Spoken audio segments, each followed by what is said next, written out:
Diqqat! Shoshilinch tezkor xabar. O'zbekistonda bugun tongda dahshatli fojia sodir bo'ldi.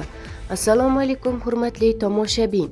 Tezkor yangiliklardan birinchilardan bo'lib xabardor bo'lishni istasangiz, videomiz ostida bir dona like va podpisatsiya tugmachasini bosib qo'yishni unutmang.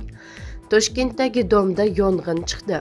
3-fevral kuni soat 15:18 da Yashnobod tumanidagi ko'p qavatli uylardan birida yong'in chiqdi. Bu haqida Toshkent shahar favqulodda vaziyatlar boshqarmasi xabar berdi.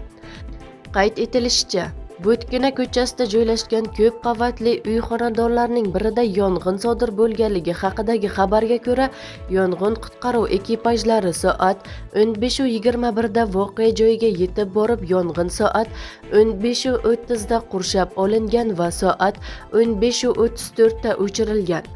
Yong'in oqibatida taxminan 10-15 kvadrat metr xonadon, uy jihozlari yonib zararlangan. Hodisa oqibatida tan jarohati olganlar yo'q deyiladi xabarda.